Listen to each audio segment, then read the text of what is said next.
In this video, I will cover the leaked specifications for the very much anticipated Fuji XT4. Delivering informative capability-based reviews and tutorials on camera gear, filming techniques, and content creation. It's Simon Yates from The Ordinary Filmmaker. If you are new here, make sure you click the subscribe button, and all the links to everything I've talked about in this video are in the description down below. Fuji Rumors has just reported the leaked specifications of the XT4. So a big thanks to Fuji Rumors for allowing me to share those screenshots with you. There are several big surprises in this video. One big surprise is that the XT4 comes with the exact same image sensor as the XT3 and the same 26 megapixels. It costs $1,600. At first, this seems to underwhelm and will be attacked from those that never really liked Fuji. But dig deeper and you will find a refined version of the XT3 and key missing features brought to the XT4. It still has dual SD card slots, full sensor coverage, but we can now shoot photos in TIFF. That's nice. TIFF uses lossless compression, a nice refinement to the camera. We get the same bit depth as the XT3, but if we use TIFF, we get our choice of 8 or 16 bits. Yes, we still have 26 megapixels, but the image quality has increased significantly to 16 bits due to TIFF images. Sure, the Canon 90D does have 32 megapixels, but 26 is more than adequate for the ordinary filmmaker and photographer, especially if the image quality has increased. Another big surprise, well, this one is one of those expected features that would have critics, including myself, give Fuji a hard time for leaving out.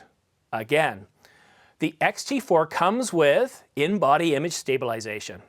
This is the single most complained about missing feature in the XT3. This opens up a whole new world of opportunities to video shooters.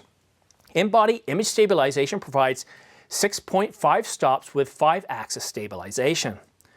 This is one stop higher than the XH2. Battery life is improved, providing 500 shots versus 390 shots in the XT3. 600 shots is possible in economy mode.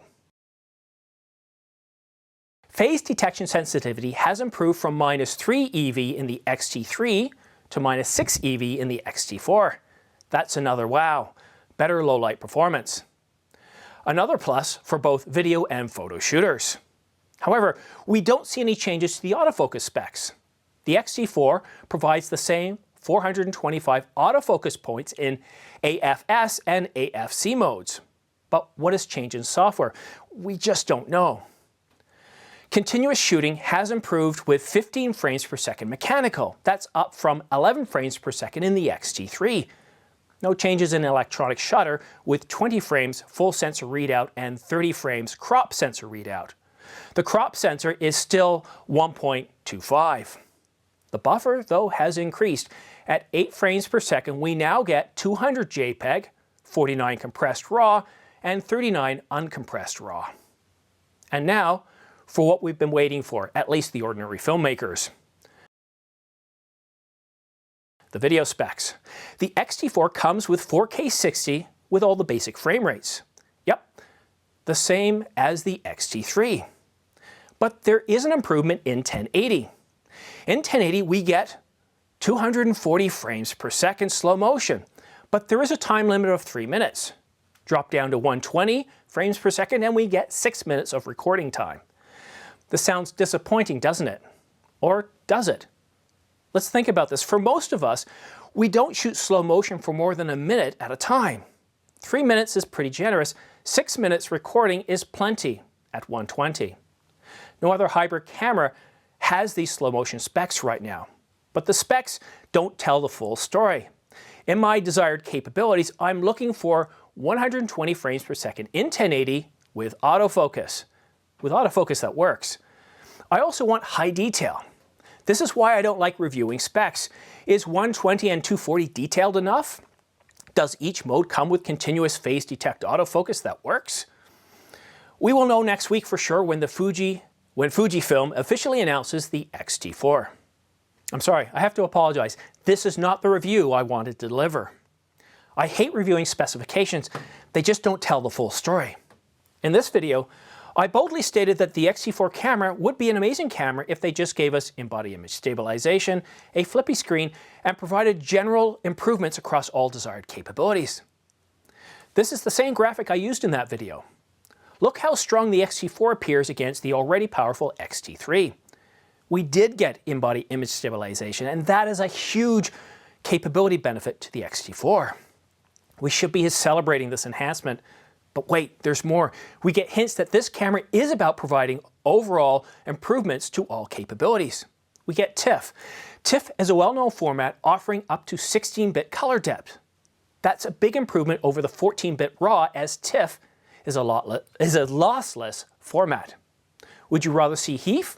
Well, HEIF is limited to 10 bits. We get a big jump in image capture speeds. 15 frames per second, up from 11 frames.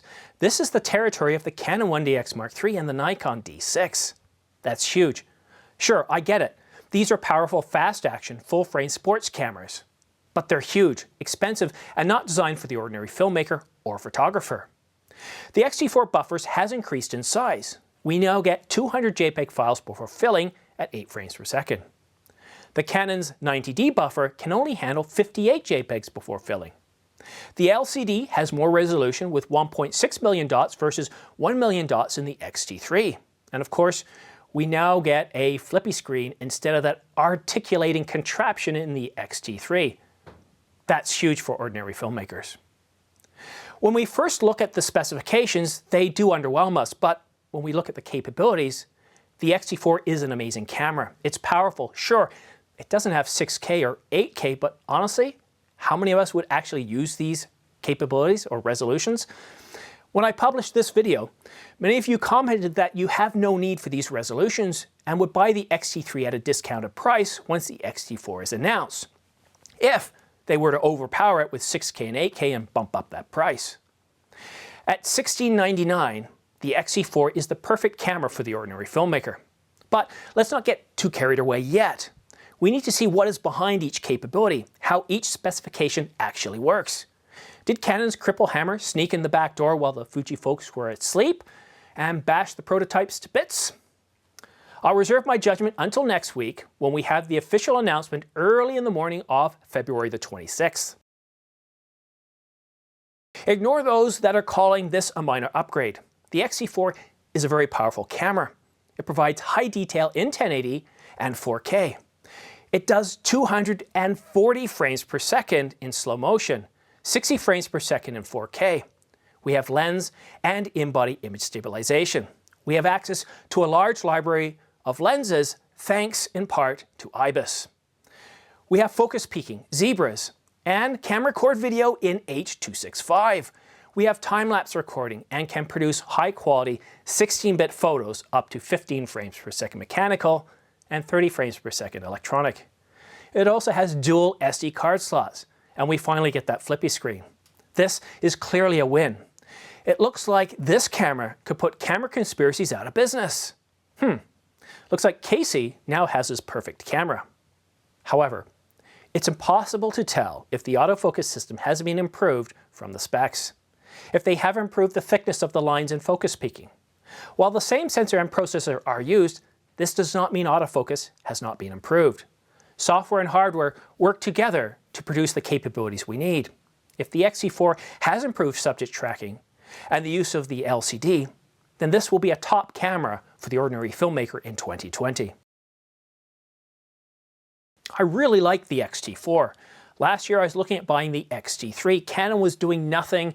There was no interesting rumors coming out. The EOS R and the RP just were not giving me the capabilities that I need. And this diagram here, those are the capabilities that I need as an ordinary filmmaker. But the X-T4 gives us IBIS. And the great thing about IBIS is it gives us access to a whole bunch more lenses that we couldn't use with the X-T3 because it didn't have any image stabilization and there weren't that many lenses with image stabilization. So that's a huge plus. That flippy screen is amazing. So for me personally, I'm kind of in a wait and see mode. I want to see what Canon comes out with because I do have a ton of glass and it's expensive to replace that. So if Canon comes out with a really good camera, I think it's going to be called the R6 right now. It was previously called the EOS R Mark II. If that's really good, then I'll probably go with that.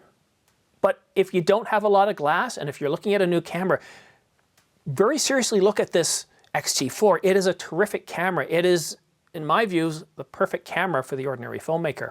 If you guys have any questions or comments about this video, any mistakes I've made, or just general questions, go ahead and pop them in the comment section down below.